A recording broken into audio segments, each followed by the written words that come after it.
नमस्कार, मैं हूं अलग अंकुर और आप देख रहे हैं जनता टीवी। जनता टीवी के एक खास कार्यक्रम यानी कि सीधा सवाल। आज सीधा सवाल में हम उस मुद्दे पर बात करेंगे, चुनाव का माहौल है। चुनाव के माहौल में तमाम लोग गिरगिट की तरह रंग बदल रहे हैं और तमाम पार्टियां, अब तमाम नेता पार्टियां बदल रही हैं। लेकिन एक ऐसी शख्सियत है जो कि तटस्थ है और लगातार जिस पार्टी में जिसके साथ जुड़े हैं तो लंबे समय तक साथ देते रहते हैं, यानी कि संजय निषाद जी। संजय निषाद जी ये निषाद पार्टी के अध्यक्ष हैं, राष्ट्रीय अध्यक्ष हैं। इसके साथ ही साथ वो एनडीए के भी सहयोगी दल हैं। और खास बात यह है कि इनका मानना यह है कि प्रभु की नैया भी हमने पार कराई थी, यानी कि निषाद ने पार कराई थी। कि उनका एक कहानी है कि चले थे प्रभु जी गंगा पार, केवट की नाव चले। तो आपने तमाम लोगों की नैया खेई है, पार कराई है। इस समय आपको क्या लग रहा है कि किसकी नैया आप पार करा देंगे? देखिए, पहले तो आपके चैनल को और आपकी टीम को, दर्शकों को बधाई दूंगा कि कभी त्रेता में एक निषाद राज के वंशज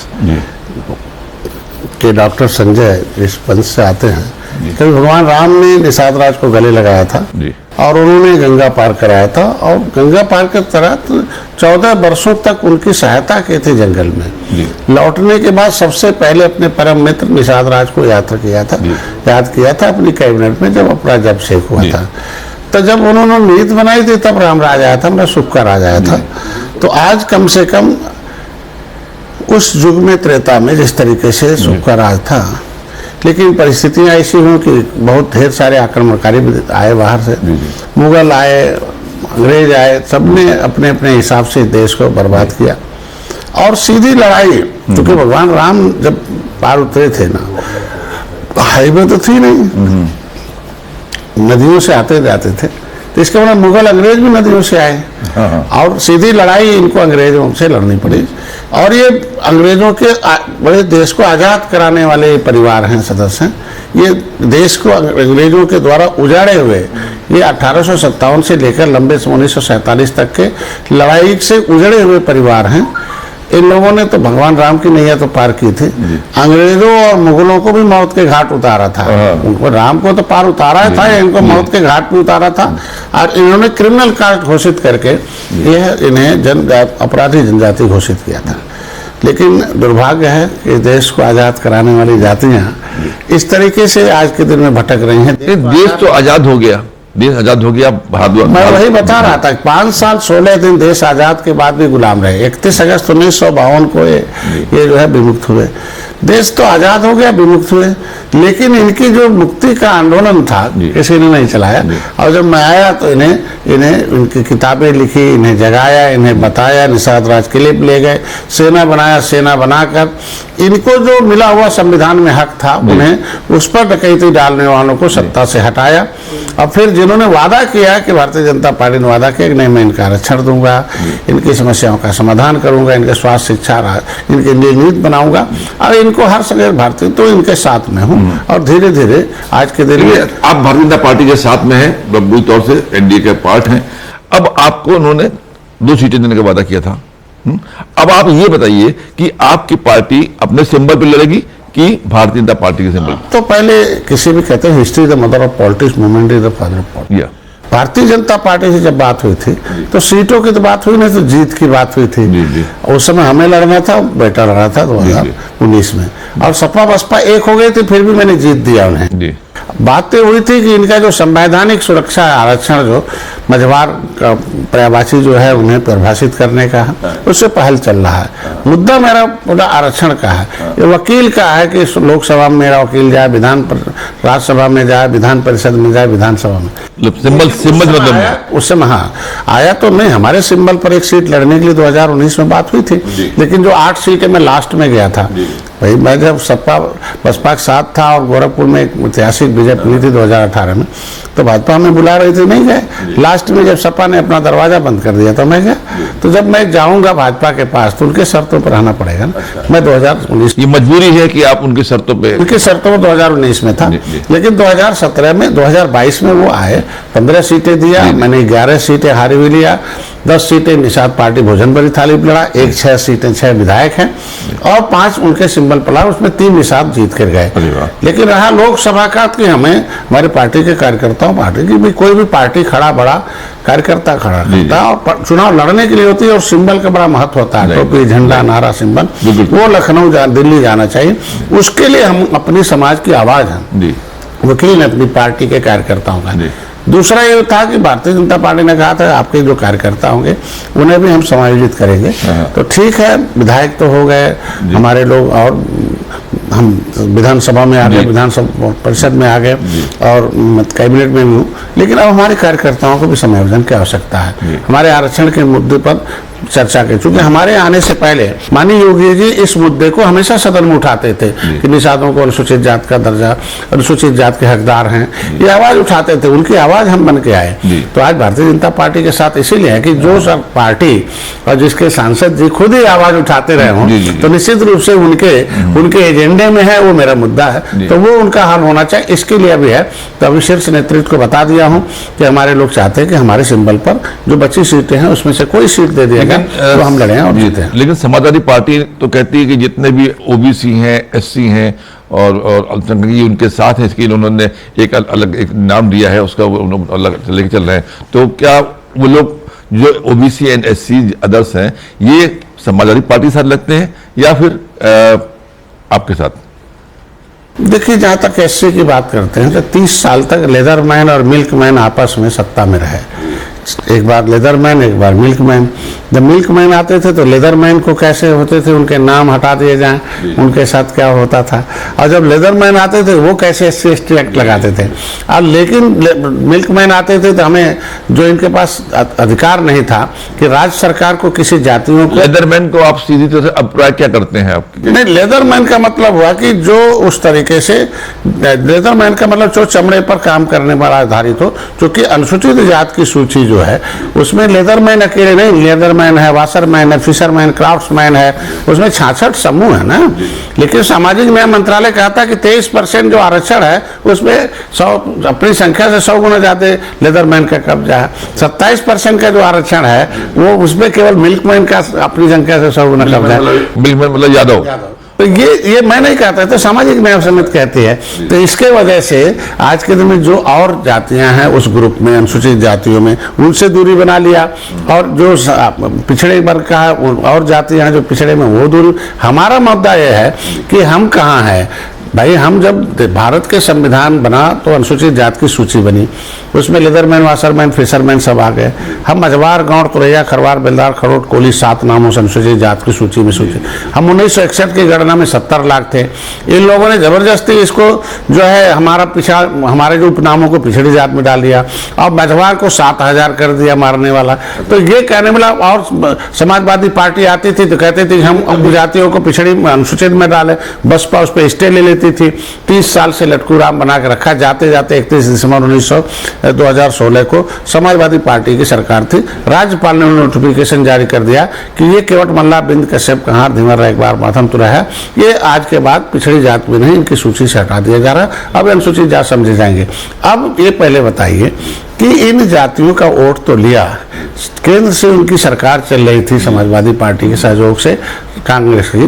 तो कांग्रेस की सरकार थी जब माननीय विशंबर जी ने आवाज उठाया राज्यसभा में कि मझवार को परिभाषित कर दिया जाए, जैसे लेदरमैन है और वाशरमैन है वैसे हमारा फिशरमैन भी परिभाषित हो जाए। जब केवट मल्ला पिछड़ी में गिना, अनुसूचित में गिना दिया था राष्ट्रपति के द्वारा, तो सेंसस में तो समाजवादी पार्टी के सारे सांसद उस राज्यसभा से वॉकआउट कर देते हैं। इसके मतलब आप यहाँ कहेंगे कि हम साथ हैं और जहाँ भाग लिखा जाता है वहाँ बाहर भाग जाएंगे। तो ये 2018 से सब साथ में, इनके मतलब भाजपा एनडीए साथ में 1 साल थे, 1 साल साथ में थे। 2017 में अलग से चुनाव लड़ा था और 70 सीटें लड़ा, हम पीस पार्टी के साथ थे। और 70 सीटें हम, 70 सीटें पीस पार्टी लड़ी। हम लोगों ने लगभग 140 सीटें लड़ा और उसका नतीजा क्या हो, उतनी सीटों पर सपा बसपा 3-3 हजार वोट, 2-2 हजार वोट से हार गए। हम 40,000, 50,000, 30,000 वोट पाए और आराम से देखे।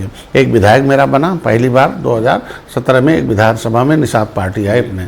तो आज के दिन में निषाद पार्टी ठीक है, नहीं 19 लड़ी, लेकिन 2022 में फिर आई विधानसभा में। आज विधानसभा में आवाज उठ रही है, लोग विधानसभा परिषद में आवाज उठ रही है।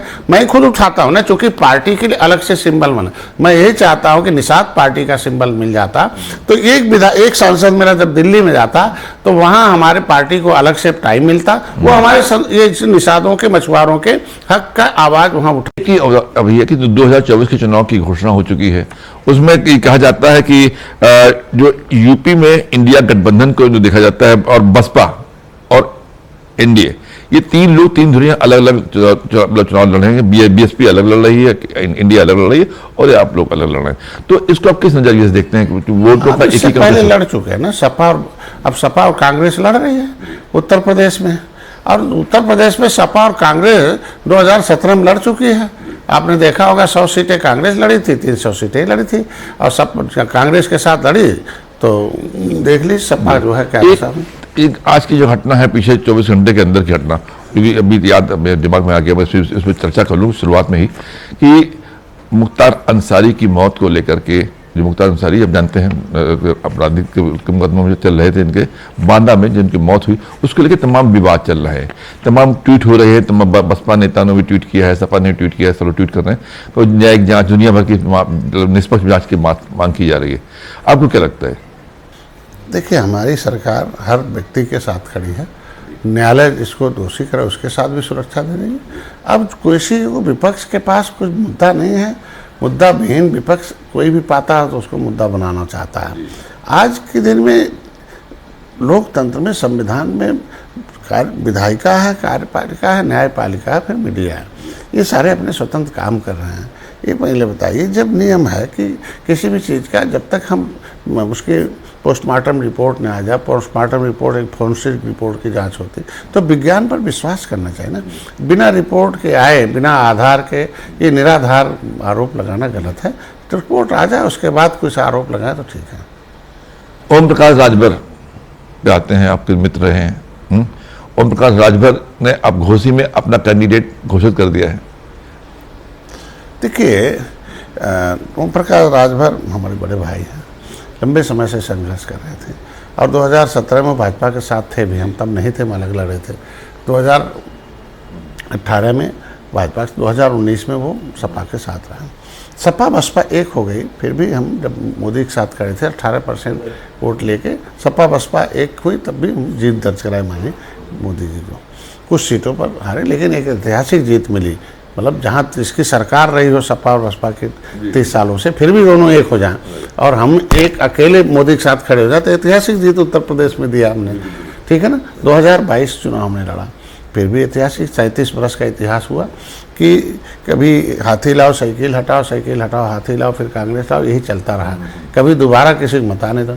37 वर्ष बाद डॉक्टर संजय कुमार ने आने बाद जिस तरीके से हैं त्रेता का वो नेचुरल है, फिर कि नहीं किसी को मत आने दो, अब केवल योगी जी को लाओ। योगी जी आए, रामलैल हाँ आए, तो आज के दिन में देखिए, एक बेटा मेरा है जो प्रवीण निषाद वहाँ लड़ रहा, क्या नाम है, संत कबीर नगर से भारतीय जनता पार्टी ने पहली लिस्ट में उसमें जारी की। और पहले भी वो भारतीय जनता पार्टी के सिंबल से लड़े थे, क्योंकि वो सीट ऐसी है कि भाई हम लोग जीत के लिए काम करते, पहले जीती सीट तो है ही है। मैं 2017 में हारा और 17 निषाद लड़ाया था, और 17 निषाद में मैं भी लड़ा था। अच्छा। मैं 40,000 वोट पाके हार गया, और 17 जो निषाद लड़े थे वो 2,000, 3,000, 5,000 वोट पाए। तो हारने के लिए थोड़ी निषाद बना हुआ, तो ये तय कि जीत में बदला जा। इस बार भी मैंने 3 निषाद लड़ाया, तीनों जितवाया, तो हमने जीत के लिए हम हैं, और 3 निषाद आके विधानसभा में आवाज उठाते हैं और समाज की लड़ाई लड़ रहे हैं। तो हम लोग जीत के लिए आज के दिन में उनका भी बेटा, मतलब मकसद जीत है, किसी तरीके से मिले। हाँ, उनका बेटा लड़ रहा है वहाँ, क्या नाम है घोषित। अब जीत की बात करते हैं तो उत्तर प्रदेश में लोकसभा की 80 सीटें हैं। भारतीय जनता पार्टी के नेता कहते हैं कि हम 80 की 80 जीत रहे हैं, इंडिया के नेता कहते हैं कि हम 80 की 80 जीत रहे हैं। तो कौन कितने जीत रहा है? अब इंडिया में समाजवादी पार्टी है, कांग्रेस है, और ये दोनों जो कहती है, 2014 से जब से मैं राजनीति में आया हूँ, तो जो कहते हैं उसका उल्टा ही होता है कि नहीं है, और हम जो कहते हैं वो सही होता है।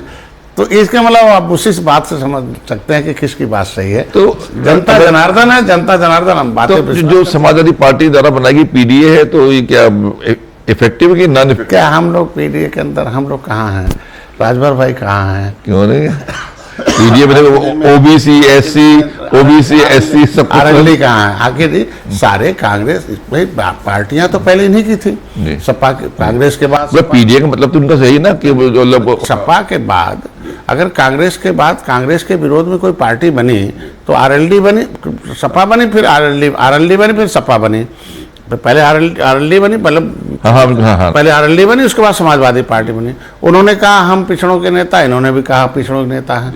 कांसीराम साहब सपा से पहले कांसीराम आ गए, नहीं हम सबके 85% के नेता हैं। तो ये तीनों पार्टियों ने वह कहे कि नहीं हम भी पिछड़ों के नेता हैं, ये भी पिछड़े। और कांसीराम साहब आए, महान जी आई, इन्होंने कहा मैं 85% का नेता हूं। ये पहले बताया 85% के अंदर क्या निषाद नहीं है क्या? तो निषादों का कोई चपरासी क्यों नहीं है? निषादों का कोई अधिकारी कर्मचारी क्यों नहीं है? और जातियां, पिछड़ी जातियां कहाँ गए? तो सामाजिक न्याय मंत्री कहता है मंत्रालय कि सपा जब आती है तो मिल्कमैन पावर में है, उनकी समस्याओं का समाधान है, और जब बसपा आती है तो लेदरमैन की समस्याओं का समाधान है। और ये हर क्षेत्रों में अपनी संख्या से ज़्यादा आते हैं पावर में, और जो हिस्सेदारी है। तो बाकी लोगों ने, हमने पार्टी बना ली और लोगों ने पार्टी बना ली, तो इनकी समस्याओं का समाधान तो पार्टी से होना ना। अब तो नेता से, नारे से तो होना नहीं है। आखिर यादव भाई का समाधान किससे हुआ? समाजवादी पार्टी। लेदरमैन का समाधान तो अगर बीएसपी से हुआ तो निषाद का समाधान किससे होगा? नेता से नहीं होगा ना। निषाद पार्टी, संजय निषाद से भी नहीं होगा, निषाद पार्टी से होगा। हम उसके करता धरता, हम नेतृत्व करता है, बस समझ गए। तो इसीलिए हमारा समाज अब जय निषाद राज का झंडा, भले वनवास हो सकता कुछ समय के लिए, लेकिन 14 साल बाद आए भगवान राम तो राजा तो बने ना। ऐसा तो नहीं कि राजा नहीं बने। तो चाहे जितना देर लग जाए, ठीक है। 2019 में नहीं चुनाव हम लड़े अपने सिंबल पर, एक विधायक, एक सांसद गया दिल्ली। 2015 लड़े, 2017, 2022 लड़े, 11 विधायक पहुंचे, 3 निषाद पहुंचे। 2024 में अभी आ रहा, 2024 में मैंने कह रखा दिल्ली कि अगर निषाद पार्टी सिंबल दे देंगे किसी सीट पर तो निषाद और तेजी से वोट देंगे, तो जो 80 की 80 सीट है वो हमें जीत में बदलने के लिए। आपकी इतनी मेहनत करने के बावजूद इतना बड़ा मार्जिन से आपने जिता देते हैं आपकी मेहनत से, तो मंत्री पद में इतना क्यों होता है कि आपको ज्यादा मंत्री मिलते हैं? बहुत मुश्किल दिया। और आपके पास पोर्टफोलियो कैसे दिए जाते हैं? मर्यादा पुरुषोत्तम भगवान राम मर्यादित थे, तो वहाँ कहाँ जंगल जाना पड़ा था, किसे कैसे भटकना पड़ा था, कितना कष्ट सहना पड़ा था। हैं उनके आप बाल सखा निषाद राज के वंशज हैं, हम लोग मर्यादित हैं। अब मर्यादित व्यक्ति को अगर उनको मतलब समझ के उनको झुका के रखा जाए, कमजोर रखो, तो मर्यादित कर रहे हैं। दूसरी बात बताते हैं कि हमको अंग्रेज जो डकैती देखिए, हम लोग तो देखो क्रिमिनल कास्ट घोषित कर रखा था, और ये मार्शल कौम है, लेकिन जो खून है वो तो अपने राष्ट्रवाद के लिए तो खड़ा होगा ना। तो राष्ट्रवाद के लिए हम लोग पार्टी खड़ा बड़ा किए हैं, तो उसके लिए यह राजनीति के हम लोग शिकार नहीं, हिस्सेदार बनने आए हैं। तो हमने तो सौभाग्यशाली है जो मत्स्य मंत्रालय मिला अपने समाज को। आज कम से कम 41,000 साढ़े 41,000 करोड़ रुपए का बजट पूरे देश के मछुआरों के लिए लाना पड़ा। आज के दिन में प्रधानमंत्री मत्स्य संपदा योजना बनाने में कार्य हम 60% सब्सिडी है। 15,000 में 14,500 लोगों को सिलेक्शन किया अभी सब्सिडी में। 2-2 करोड़ की मिल है, 1,20 लाख दे रहा हूँ। आज के दिन में 50 लाख का सब्सिडी है, उसमें 30 लाख है। बहुत लोगों मिले। अभी तो शुरुआत तो हुई है ना। आज मुख्यमंत्री संपदा योजना, निषाद राजबोट योजना, मछुआ कल्याण कोष की स्थापना, फ्री का बीमा है। आज के दिन में इनके लिए किसान क्रेडिट कार्ड के साथ बिना गारंटी के 1,60,000 है अगर फिशरी क्षेत्र में कोई काम करना। अगर फिशरी सेक्टर में फायदा नहीं होता तो दूसरी बिरादरी क्यों योजना का लाभ देती? तो अपने समाज को हम कहते पहले आप व्यापार में आओ, तो व्यापार में इनको लाने के लिए 50 लाख रुपए हर साल इनके बच्चों को दूसरे प्रदेश में ले जाकर स्किल डेवलपमेंट कराएंगे। आज के दिन अनुदान देंगे इनके बच्चे के लिए, पढ़ने के लिए, कोचिंग के लिए, घर बनाने के लिए, मैरिज हॉल बनाने के लिए, महिलाओं के सशक्तिकरण के लिए, शादी के लिए। तो ये 12 परियोजनाएं हैं आज के दिन में। तो इस तरीके से पहली बार है कि इनके कल्याण के लिए हमने कोष का गठन करा रखा। तो ये है तो नीति से नेता से नहीं, नेता तो बहुत बने निषाद, नीति से समाज का भला होता है। इसलिए हम नीति बनवाने में कामयाब हैं। आगे अब केंद्र में भी नीति बनेगी, इसीलिए मैं प्रयास कर रहा हूँ कि इनका जो आरक्षण है कि मझवार तुरैया गौड़, देखिए हमारा समाज एकदम मैं किताब लिखा हूँ कि देश तो आज़ाद हो गया, संविधान बन गया। संविधान बनने से पहले पहला फर्स्ट इंडिया एक्ट 1935 और 36 में। फर्स्ट इंडिया एक्ट में जब अनुसूचित जाति की सूची आ गई, 1931 में जनगणना हो गई, तो फर्स्ट इंडिया एक्ट में जो हम केवट मल्ला, बिंद कश्यप, कंवर, धीवर, रायकवार, बैथम, ये जो है ये इसमें ग्रुप ऑफ कास्ट हो गया, लेदरमैन, वाशरमैन, फिशरमैन, उसमें आगे मझवार, गौड़, तुरैया, खरवार, नटार, खरवार। 1941 में जनगणना हो गई। 1950 में देश 47 में आज़ाद हुआ, संविधान बन गया। संविधान बनने से पहले चीफ सेक्रेटरी भारत सरकार ने कहा कि जो 31-41 में जाती हैं वो ये क्या मान लें, सरकार नहीं है।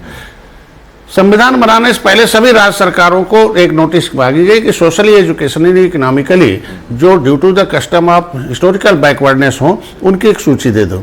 तो सभी सूची आ गई। उसका फाइल का नाम है 74/5/50।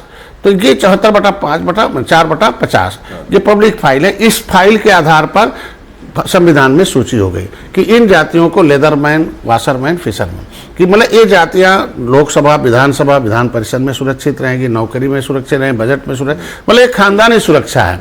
लेकिन लेदरमैन, वाशरमैन तो पा गया, फिशरमैन फिसल गया। कैसे फिसल गया कि ये क्रिमिनल कास्ट घोषित था, 5 साल 16 दिन गुलाम था। ये तो जरूरी जानना जनता को कि देश को आज़ाद कराने वाले लोग 5 साल 16 दिन गुलाम थे। देश 1952 में पहला चुनाव हो गया, तब 5 साल जो 16 दिन गुलाम रहा हो और वो एक सरकार खत्म हो गई और जो लेदरमैन, वाशरमैन सेवा करते रहे पा गए। वो सरकार खत्म हो गई। ये 2018 में चुनी सरकार भी खत्म हो गई। 24 के चुनाव में उसी 24 का चुनाव इसी पर आधारित है। कांग्रेस ने उनके 2 मंत्रियों के खिलाफ मैंने मुकदमा लिखा दिया। ये फाइल ही 2004 से 2014 तक सपा बसपा के सहयोग से केंद्र में कांग्रेस की सरकार चल रही थी। जब आरटीआई में मांगा गया कि ये हम केवट मल्ला कहाँ हैं, मझवार हैं, तो ये पता चला कि फाइल गायब है। तब भाई देखो, जो जिसकी फाइल गायब कराएंगे तो एविडेंस कहाँ, मतलब आरक्षण है, सुरक्षा गायब है। मतलब मैं योगी जी को धन्यवाद दूंगा, मैं अपनी पार्टी को धन्यवाद दूंगा, कार्यकर्ताओं को मेरा साथ दिया। गृह मंत्री जी आए, योगी जी से बोले, योगी जी ने पत्र लिखा आरजीआई को, आरजीआई ने कह दिया कि नहीं, केवट मल्ला, मझवार, अनुसूचित जाति के दर सामाजिक न्याय मंत्रालय में। तो मेरा एक तो गायब करा रहे, दूसरा यहाँ पहल हो रहा है। तो जब पहल हो रहा है तो उसके साथ समाज है, मैं अभी लागू हो जाए। अभी हाल में आपने मुलाकात की भारतीय जनता पार्टी के राष्ट्रीय अध्यक्ष जी से, बात हुई आपकी, क्या क्या मुद्दे पे चर्चा हो गई? तो पहला तो मेरा यही है, समाज हमें अपना वकील बनाया है, तो वकील का काम है उनको संवैधानिक कांग्रेस तो कह रही है कि अगर इंडिया की सरकार आती है तो पूरा सामाजिक न्याय तो वही दिलाएंगे। अभी तक जिसकी सरकार इतने 67 साल तक क्या उनकी सरकार नहीं थी क्या? अभी कई राज्यों में उनकी सरकार है, वहाँ क्यों नहीं करते हैं लागू?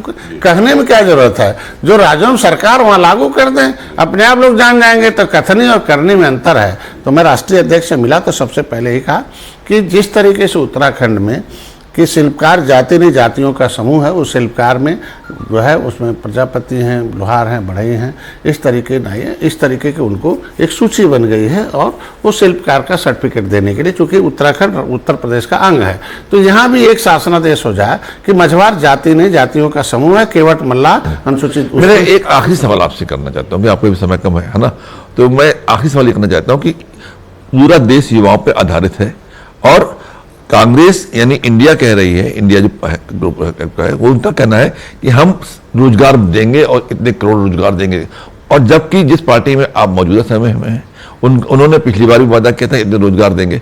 तो आपका अब की बार रोजगार पर कितना ट्रस्ट रहेगा, युवाओं को नौकरी दिलाने, उनको रोजगार दिलाने, सरकारी नौकरी दिलाने? देखिए, सरकारी नौकरी का नाम रोजगार नहीं है।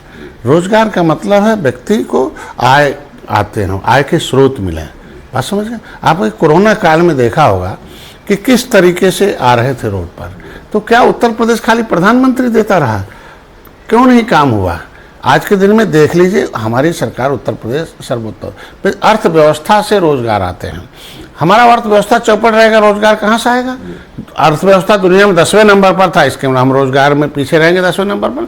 अर्थव्यवस्था हम 5वें नंबर पर आ गए, इसके मतलब रोजगार के साथ 3रे नंबर पर आएगी। जब हमारी अर्थव्यवस्था सुदृढ़ रहेगी तो निश्चित रूप से हमारी इकोनॉमिक पॉलिसी से ही लोगों के आय के स्रोत होते हैं। आज के दिन में देखो, गरीबी घटी है। हम नहीं कहते हैं, देश दुनिया का सर्वे रिपोर्ट कहता है।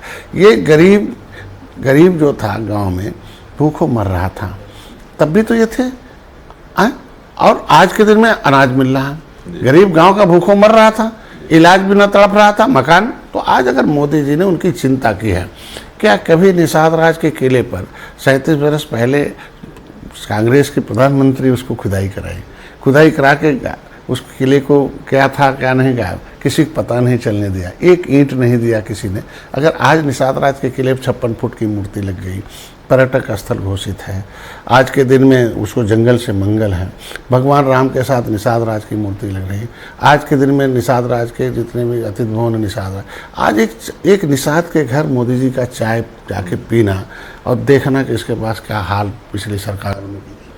जब आपने प्रधानमंत्री के साथ चाय पी तो आपको ऐसे महसूस हुआ होगा जैसे निषाद राज के साथ राम भगवान ने गले मिल करके। देखिए किसी भी समाज और जाति और धर्म और वर्ग का भला राजनीति में लोकतंत्र में तभी होता है जब उसका शीर्ष नेतृत्व जिसके हाथ में ताकत पावर हो वो चिंता करे, उसके बारे में देखना शुरू करे। तो आज पहली बार है कि हमें अपनी बात इस मछुआ समुदाय का एक वकील प्रधानमंत्री, गृह मंत्री, राष्ट्रीय अध्यक्ष, मुख्यमंत्री तक अपनी पहुंचाने। तो हम वकील हैं ना, हम अपनी वकालत करेंगे अपना समय से। जब अगर धारा 370 खत्म हो सकता है, राम मंदिर का इतना बड़ा मामला 500 वर्ष बन सकता है, महिलाओं के 30% आरक्षण हो सकते हैं, 10% अपर कास्ट के बच्चों का आरक्षण हो सकता है, तो मेरा भी मामला जो संवैधानिक उलझा है वो भी पूरा हो सकता है। निषाद समुदाय के वकील के रूप में जिस तरीके से आप लड़ रहे हैं कि भगवान के पास लड़ते रहे और उन पर अधिकार दिलाते रहे, आपका धन्यवाद, बहुत बहुत स्वागत था आपका, बहुत बहुत धन्यवाद आपका।